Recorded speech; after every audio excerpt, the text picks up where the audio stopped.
Good morning बच्चों।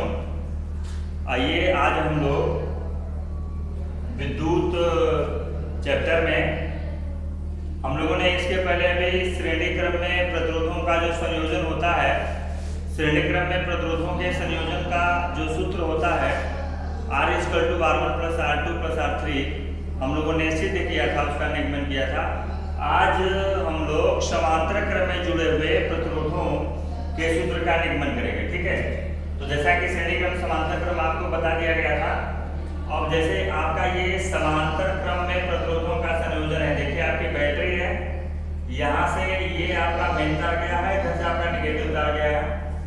तो ये पहला प्रतिरोध दोनों प्लस माइनस से जुड़ा है, दूसरा भी प्लस माइनस से, ये तीसरा भी प्लस माइनस से जुड़ा है। इस तरह से ये समांतर क्रम का संयोजन है। किस क्रम का है? समांतर क्रम का, ठीक है।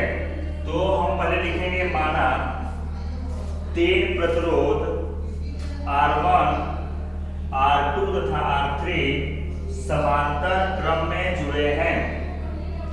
तीनों प्रतिरोधों में क्रमशः I1, I2 तथा I3 धारा बह रही है और संपूर्ण धारा I हो तथा विभवांतर भी हो तो ओम के नियम से।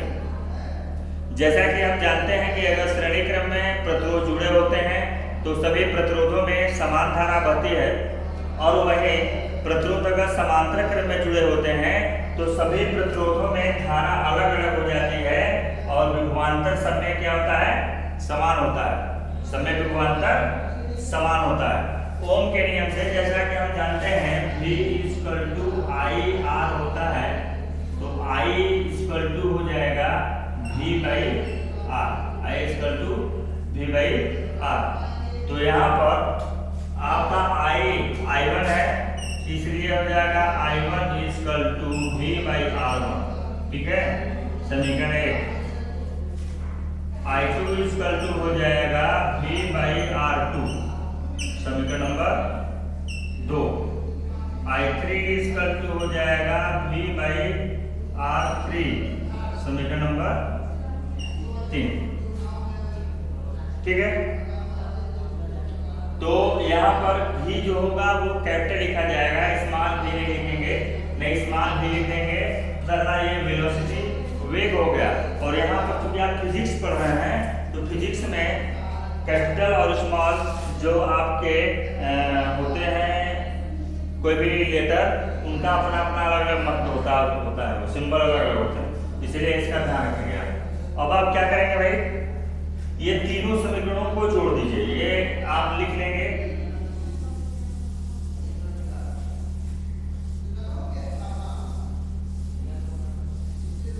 समीकरण 1, समीकरण 2 तथा समीकरण 3 को जोड़ने पर जोड़ दीजिए आप। तो ये हो गया बाएं को बाएं तरफ जोड़िए, I1 + I2 + I3। I1 + I2 + I3 हो जाएगा V/R1 + V/R2 + V/R3, ठीक है। आपने क्या किया? तीनों को समीकरणों को जोड़ दिया। अब देखिए, अब आप जानते हैं संपूर्ण धारा कितनी है आपकी? I है, संपूर्ण धारा I है जो जाकर के बढ़ गई I1, I2, I3 में। अब इसलिए आपका हो जाएगा I, ये पूरा क्या हो गया? I। ऊपर से आप V जब कॉमन ले लेंगे, तो ये बचेगा आपका 1/R1 + 1/R2 1/R3। ऊपर से आपने V को कॉमन ले लिया, ठीक है।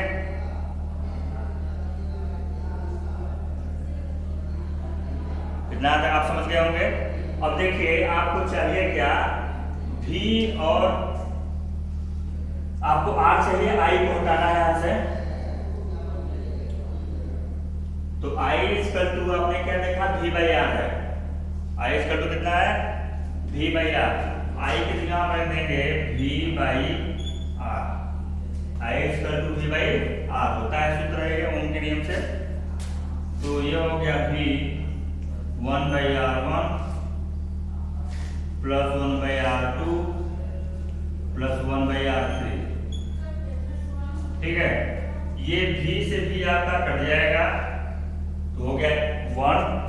ये हो गया आपका 1 by R equal to 1 by R equal to हो गया 1 by R equal to 1 by R equal to 1 by R1 plus 1 by R2 plus 1 by R3। इस तरह से आपका ये सिद्ध हुआ। ठीक है, यह है समांतर क्रम में प्रतिरोधों के संयोजन का सूत्र। समांतर क्रम में प्रतिरोधों के संयोजन का सूत्र है जो बहुत आसान है। आपको अगर कोई समस्या होगी तो इसको आप पूछ सकते हैं। ठीक है,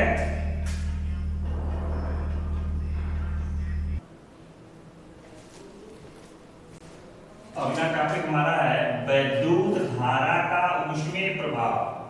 देखिए वैद्युत धारा का ऊष्मीय प्रभाव है क्या। जैसे मान लीजिए कि आपका कोई चालक तार है, ये चालक तार है और इसमें विद्युत धारा प्रवाहित हो रही हो। ये चालक तार हो और इसमें विद्युत धारा प्रवाहित हो रही हो और इसमें विद्युत धारा के प्रवाहित होने से इस चालक तार का अगर ताप बढ़ जाए, इस चालक तार का अगर ताप बढ़ जाए तो इस घटना को हम विद्युत धारा का ऊष्मीय प्रभाव कहते हैं। विद्युत धारा का ऊष्मीय प्रभाव क्या है कि जब किसी चालक तार में विद्युत धारा प्रवाहित होती रहती है तो चालक तार का ताप बढ़ जाता है।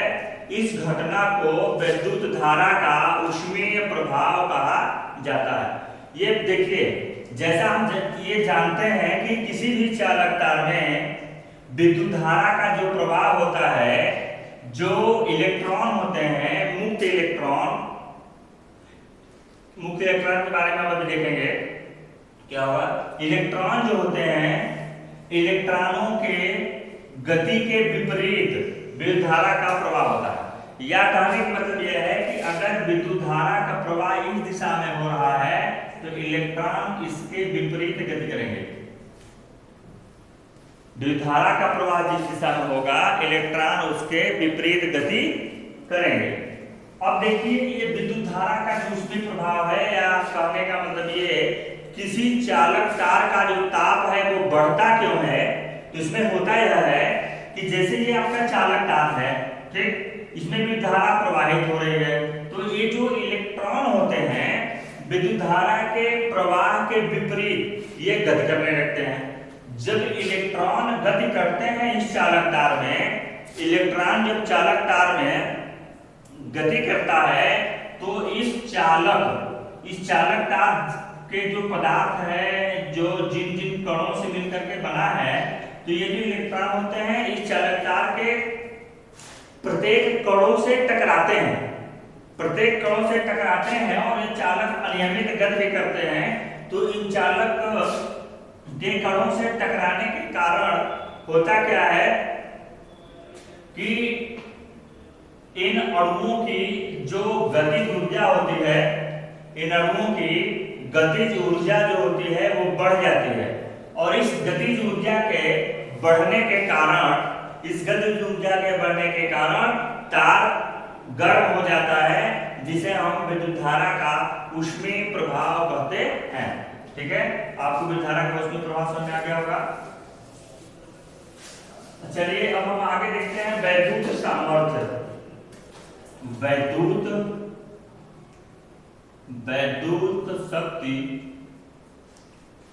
वैद्युत शक्ति या वैद्युत सामर्थ्य। वैद्युत शक्ति या वैद्युत सामर्थ्य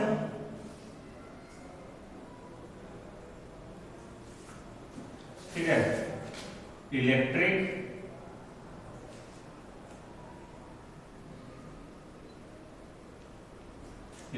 पावर, इलेक्ट्रिक पावर वैद्युत शक्ति। हम जैसा कि जानते हैं कार्य करने की समय दर को सामर्थ्य कहते हैं, कार्य करने की समय दर को सामर्थ्य कहते हैं। P होता है W/T। कार्य करने की समय दर को क्या कहते हैं, सामर्थ्य कहते हैं। ठीक है, यहाँ है वैद्युत सामर्थ्य। क्या है यहाँ पे, वैद्युत सामर्थ्य। तो यहाँ क्या होगा, वैद्युत सामर्थ्य है, यहाँ विद्युत को ले लेंगे, यानी वैद्युत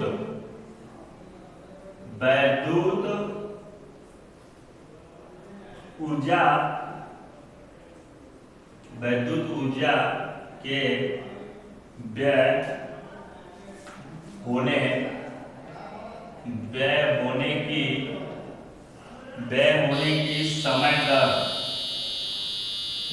की समय दर को सामर्थ्य कहते, मोस्ट इंपॉर्टेंट है ये, सामर्थ्य कहते हैं। इसका आप लोग नोट्स बना लें, सामर्थ्य कहते हैं। अर्थात ये हो जाएगा P = W/T। ठीक है,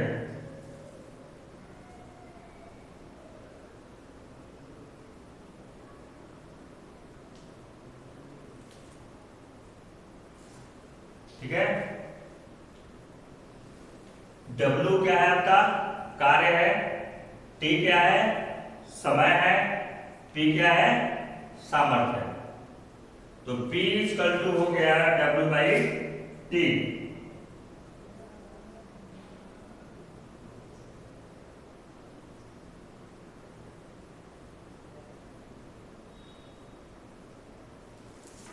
ठीक है, P = W/T। इतना आप इसको लिख लें और याद कर लें। ठीक है, आपको यहाँ समझ में आ गया होगा। अच्छा, हम लोग इसके पहले पीछे पढ़ चुके हैं विभवांतर। विभवांतर क्या होता है, आवेश के प्रवाह, आवेश जो प्रवाहित होता है, विभवांतर हम लोगों ने पढ़ा था कि जो विभवांतर है V = होता है W/Q, V = W/Q या W = होता है VQ। मतलब जो इलेक्ट्रॉनों द्वारा किया गया कार्य होता है विभवांतर और आवेश के गुणनफल के बराबर होता है। ये हम लोगों ने पीछे पढ़ा था। ठीक है, तो हम यहाँ क्या करेंगे, ये तो आपका सूत्र हो गया P = W/T, एक सूत्र हो गया। तो यहाँ कई सूत्र बन जाएंगे, जैसे W = आपका हो गया VQ, W = क्या हो गया, VQ/T हो गया। तो अच्छा, हम ये जानते हैं कि Q = होता है I × T। क्या होता है भैया, Q = I × T होता है ना, Q = I × T होता है, जानते हैं। यहाँ हो गया W = VQ और यहाँ हो गया Q = I × T, ना जानते हैं। और यहाँ ये T से T कट गया, तो P = आपका हो गया VI, P = हो गया VI। एक सूत्र आपको ये मिल गया, P = VI। मतलब विद्युत का जो शक्ति, जो सामर्थ्य है, कई पदों में ज्ञात की जा सकती है। अगर कार्य दिया हुआ है तो समय में भाग देके ज्ञात कर लेंगे, विभवांतर दिया है, धारा दिया है, दोनों का गुणा करके ज्ञात कर लेंगे। ये जो सूत्र होता है, ये इसका उपयोग न्यूमेरिकल करने में बहुत होता है। तो इसमें जब न्यूमेरिकल पूछता है तो जिस सूत्र की जहां जरूरत पड़ेगी वो लगा लेंगे। अच्छा, इसके बाद अभी आप ये देखिए, ये तो हो गया। अब इसके बाद आगे देखें, P = जैसे V है और I है, तो हम जानते हैं कि V इक्वल टू होता है IR, V equal to IR होता है, तो V की जगह IR रख देंगे और ये I था ही, क्योंकि V इक्वल टू IR। ठीक है, तो ये सूत्र हो गया P equal to I square R। एक सूत्र देखिए ये हो गया P equal to I square R। ठीक है, और जैसा कि हम जानते हैं कि V इक्वल टू होता है IR, तो I इक्वल टू हो जाएगा V by R, I equal to V by R हो जाएगा, I equal to V by R होगा ना। तो आप यहाँ क्या लिख देंगे, P इक्वल टू I की जगह रख देंगे V square by R square into R। ठीक है, V square by R square into R। तो ये P इक्वल टू हो जाएगा, एक R यहाँ पे कट जाएगा, कम हो जाएगा, तो P इक्वल टू हो जाएगा V स्क्वायर बाई R। इस तरह से विद्युत सामर्थ्य के आपको 1 2 3 4 सूत्र ये मिल गए, 1 2 3 4 सूत्र मिल गए। तो आप क्या करेंगे, इन सूत्रों को अच्छे से तैयार कर लेंगे, जिससे कि कोई भी न्यूमेरिकल अगर आता है तो उस न्यूमेरिकल को सावधानी से आप कर लें। ठीक है, इसको याद करने से आपको बहुत सरलता होगी, आप तो अच्छे से लिख लें और याद कर लें।